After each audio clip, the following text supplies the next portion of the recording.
ডাকছে ফাতেমা, দুনিয়ার মানুষ কই মা হাসরেতে কাঁদবে মা গো উম্মতের লাগিয়া।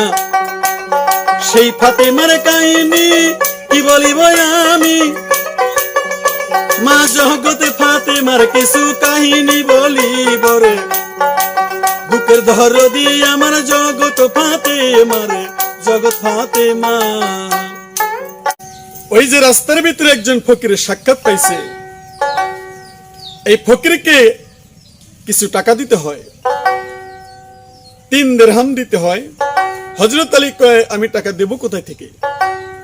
ফাতেমা জান্নাত বললেন স্বামী আমাদের ঘরে কোনো টাকা নাই। এই মাত্র ইমাম হাসান হোসেনকে বন্দুক রেখে আবার খুলে নিয়ে আসলেন, এখন আবার আর এক পথিককে দেখা পেয়েছেন, মুসাফিরকে দেখা পেয়েছেন, তাকে টাকা দিবেন কি করে? স্বামী গো আপনি একটা কাজ করেন, আপনারে আমি কোনোদিন অনুমতি দেই নাই, এখন একটি অনুমতি দেই। আপনি ওসমান গনি ধনী মানুষ, অর্থ সম্পদ আছে তার, আপনি তার কাছে গিয়ে এই তিনটি দিরহাম আপনি ধার করে নিয়ে আসেন। ধার করে নিয়ে সেই মুসাফিরকে বিদায় করেন।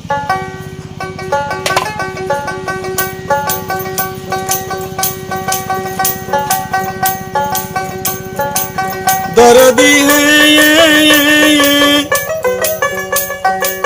ফাতেমা স্বামীরে কহিল, স্বামী চইলা গেল ওসমান গনির কাছে বলছে ডাকিয়া, ওরে ওসমান কই তোমায় একটি কথাই আমি এখনো বলতে চাই।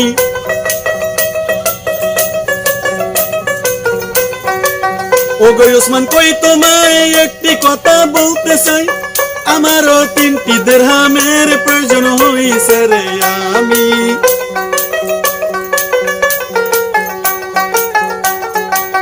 ওসমান কয় টাকা নিবা কিভাবে দিবা? তুমি তো ভাই গরিব মানুষ, অভাব পুরায় না। আলী কয় কালকে টাকা দিব, অঙ্গীকার করিল। 3 দিরহাম টাকা লইয়া করল রওনা রে। দুঃখের জননী আমার জগৎ ফাতেমা রে, দুঃখের জননী আমার জগৎ ফাতেমা।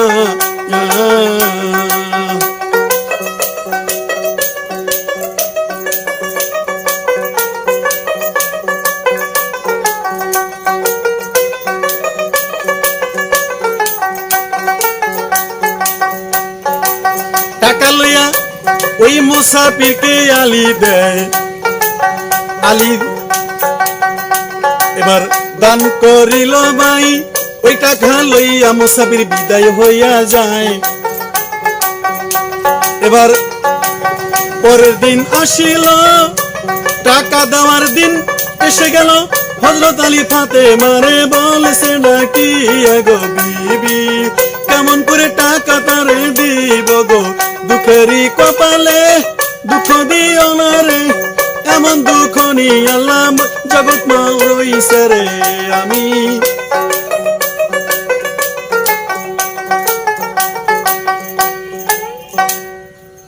এই 3 দিরহাম টাকা এনে ওই মিসকিনকে দিয়ে দিলেন, উনি চলে গেল। এবার হযরত আলী ফাতেমার কাছে যা বলতেছে, বিবি গো টাকা দিয়েছি, কিন্তু এই মুহূর্তের জন্য আবার এই কি করে আমি এই ওসমান গনিকে আবার টাকাটা শোধ করে দিব? তারপরের দিন এসে গেল, হযরত আলী ফাতেমাকে বলতেছে স্বামী বিবি গো এই মুহূর্তের জন্য টাকা 3 দিরহামের প্রয়োজন। ফাতেমা কয় স্বামী একটা কাজ করেন, মা জননী ফাতেমা ঘরের ভিতর যাইয়া সেজদাতে পইরা মায়ে করছে কান্দনা।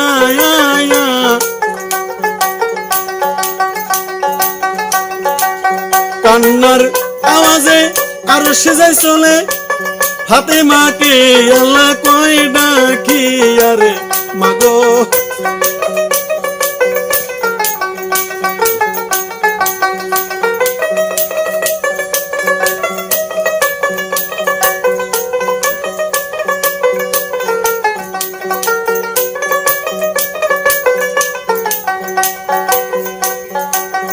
মাগো তুমি আর কেঁদো না, তোমার যাই কইয়া সেজদা থেকে মাথা উঠাও, তুমি জানো না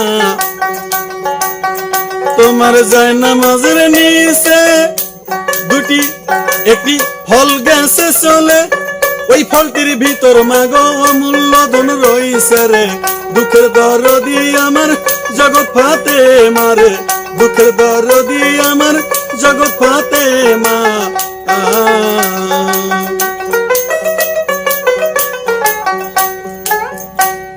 মা সেজদা থেকে মাথা উঠালেন, উঠে দেখে যায় নামাজের নিচে একটা ফল, একটি ফল। এই ফলটি ফাতেমা হাতে নিলেন, নিয়ে স্বামীকে বললেন, স্বামী গো, উসমান গনির কাছে যা আপনি বলবেন যে টাকা 3 দিরহাম নেই, এই 3টি টাকার পরিবর্তে এই ফলটি ফাতেমা দিছে।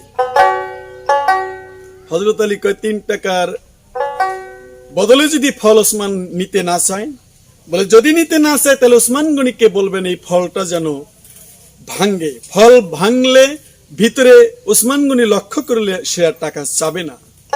দরদি দয়াল ওসমান ফলটি এবার লইয়া পথে দিল রওয়ানা, যাইয়া ওসমান গনিরে বলছে ডাকিয়া, ভাই তোমাকে যাই কইয়া টাকা তো পেলাম না, টাকার বদলে আমি ফলাই না সিরে, দুঃখের দরদি আমার জগৎ ফাতে মারে, দুঃখের দরদি ভবে জগৎ ফাতে মা। ওসমান কয় 3টি টাকা দিয়া অনেক ফল আমি যাই কিনিয়া, একটি ফল কেমনে নেই আলী বিষয় বলো না। আলী কয় ডাক দিয়া, ওরে ওসমান ভাই ফাতেমা কয়া দেয়, তুমি যদি না নাও ফলটা ভেঙ্গে দেখো তারে রে, দুঃখের দরদি ভবে জগৎ ফাতে মারে, দুঃখের দরদি ভবে জগৎ ফাতে মা।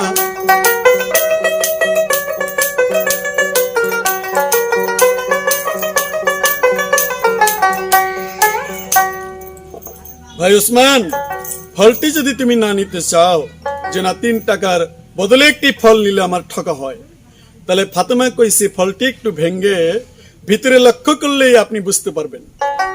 ওসমান তখন ফলটি মাটিতে রাইখা ফলটি ভাঙলো, ভেঙ্গে ফলটি ফাটিয়ে মাঝখানে লক্ষ্য করে দেখলো মাঝখানে একটা রাস্তা হয়ে গেছে, ফলের ভিতরে এমন একটা রাস্তা হয়েছে, সেই রাস্তা এত সুন্দর। ওসমান গনি কয় আর খেল নাই দুনিয়াদারি, ওসমান গনি করলেন কি, ফলটি আস্তে আস্তে একটা বড় আকার হলো, ফলের ভিতরে রাস্তা দেখে ওসমান ওই রাস্তায় ফলের ভিতরে ঢুকে গেল।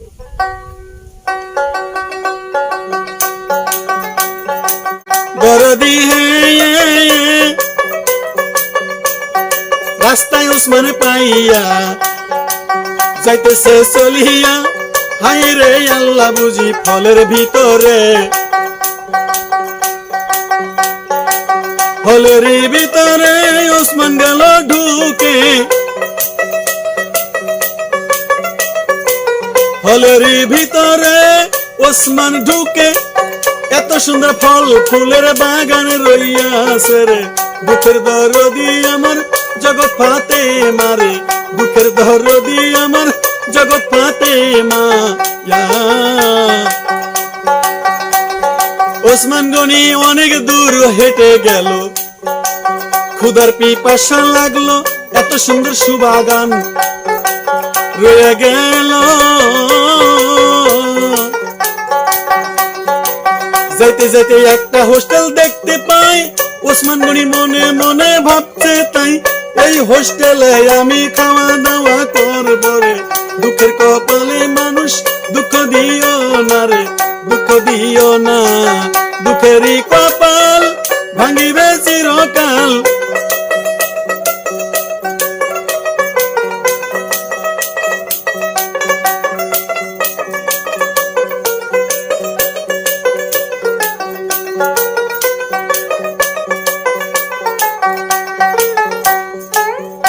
ওসমান ফলের ভিতরে ঢুকছে, কত দূর রাস্তা হেঁটে যায়, যত হেঁটে যায় ততই মন চায় যে এখানে আমি থাকবো।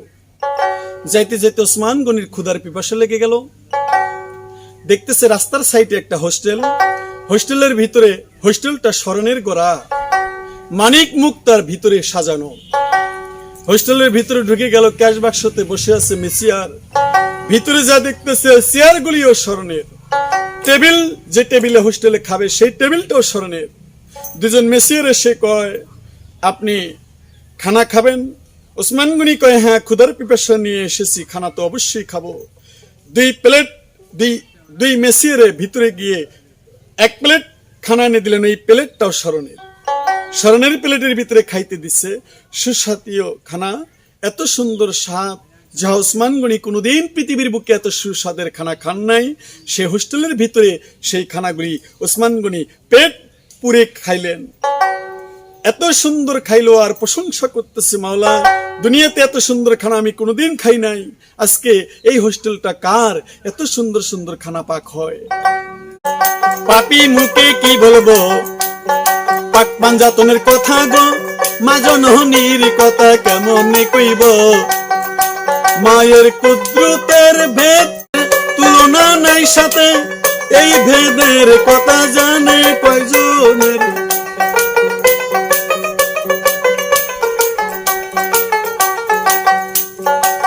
দরদি মায়া মাগো মামা, তুমি মদিনায় ঘুমাইয়া আমায় কি দেখো না, জগতের সব ছেলেরে লইয়া তারাইয়া মা, তোমারই উসিলায় যায় যদি হাজার ছেলে ওই পাল, আরে মাগো তোমার চরণে মাথা লয় রে।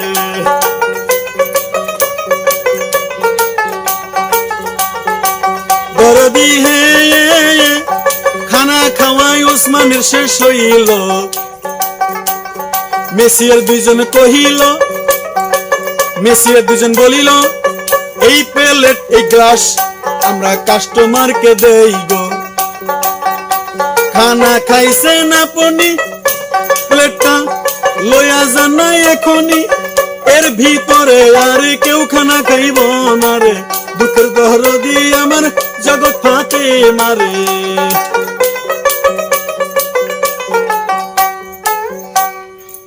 প্লেটের ভিতরে খানাকে হাত ধুইছে, মেসির দুজন বলতেছে, চাচা আপনি খানা খেয়েছেন ঠিক আছে, কিন্তু এই প্লেটটা যে খানা খায় তারে আমরা দিয়ে দিই, এখানে আর এই প্লেটে কেউ খাবে না, তাই স্মরণের প্লেট আপনি নিয়ে যান, আমরা কাস্টমারকে দিয়ে দিই। গ্লাসে পানি খেয়েছেন এটাও দিয়ে দিব, এটাও নিয়ে যান। ওসমান কয়, সর্বনাশ, হোস্টেলে খানা খেলাম বিল হবে, বিল দিব, খানা খেলে উল্টা ভাই আবার এই প্লেট গুলো আমাকে দিয়ে দিচ্ছে, আবার গ্লাসে পানি খেয়েছে সেটাও আমাকে দিয়ে দিচ্ছে, কারণটা কি? আস্তে আস্তে ক্যাশ বাক্সের কাছে গেছে ওসমান, যায় বলতেছে আমার বিল কত। মেসিয়ার ডাক দিয়ে ওসমান গনিকে বলতেছে, ভাই ওসমান,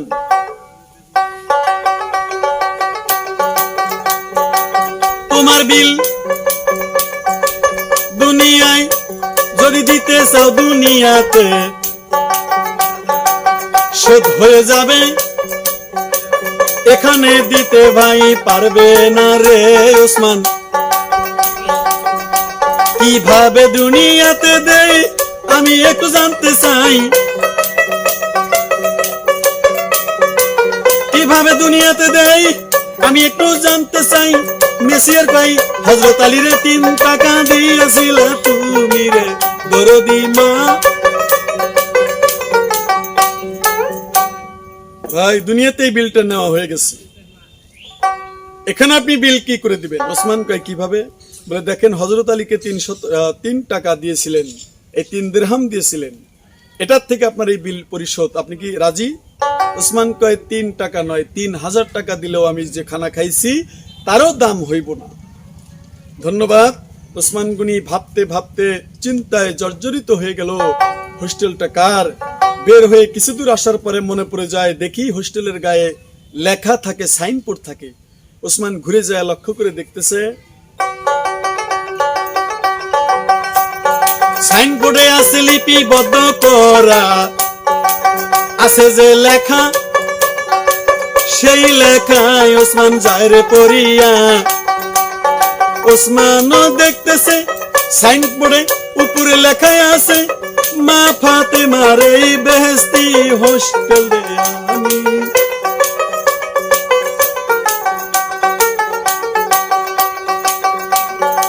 মা ফাতেমার নামে হোস্টেল খানা, ওসমান গনি উঠিল চমকিয়া, এত ধনী মানুষ আলী আমি জানি না। ফাতেমা এত ধনী হইয়া দুনিয়ায় থাকে না খাইয়া, এত ধনী হইয়া থাকে না খাইয়া, এমন হদু তুমি আল্লাহ কেন বানাইলা রে।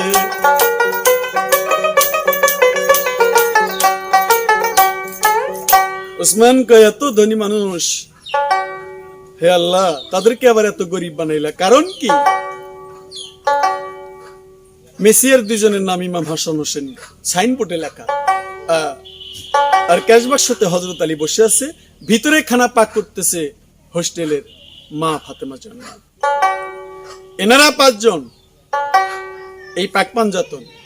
হযরত আলী তাড়াতাড়ি করে বের হয়ে ফলের ভিতর থেকে বের হয়ে সে কয়, ভাই এই ফলের কোনো আমার চাওয়া পাওয়া কিছুই নেই, 3টি টাকার দাবিও আমি করি না। ভাই আলী তোমরা এত ধনী মানুষ। আলী বলতেছে আমরা এই দুনিয়াতে গরিব, ওই পারের জন্য আমরা অনেক ধনী। আমরা দুনিয়ার ধনী নই, আখিরাতে হতে চাই ধনী। তাই কইও রে ওসমান তোমারে বলি, এবার দাবি দিল জারিয়া, ফলটাও তো নিল না, ওই ফলটা লইয়া আলী চলল ঘরে রে।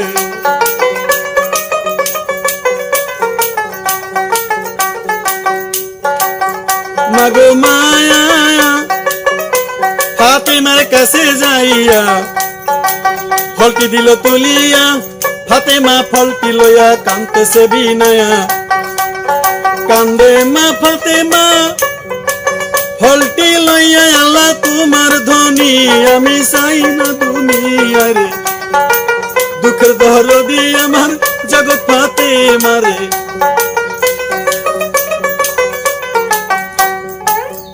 ফলটি ফাতেমার হাতে দিলেন, ফাতেমা ফল নিয়ে কয় স্বামী ওসমান ফল নিলেন না। আলী বলতেছে না, ফলের ভিতরে ঢুইকা কি যেন দেখা আসছে, দেখে এসে ওসমান টাকাও নিল না, সে ফলও নিল না।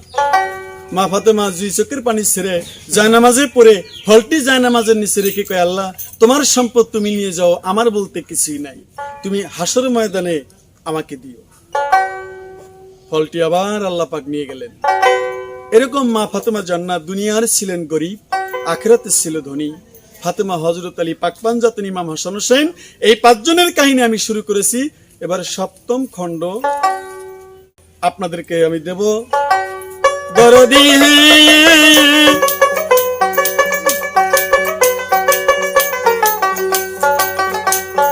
মা ফাতেমার জীবনী, পাপী মুখে কি বলিব আমি, দুঃখের দরদি আমার জগৎ ফাতেমা, দুঃখের দরদি আমার জগৎ ফাতেমা গো, দুঃখের দরদি আমার জগৎ ফাতেমা। মাগো মা।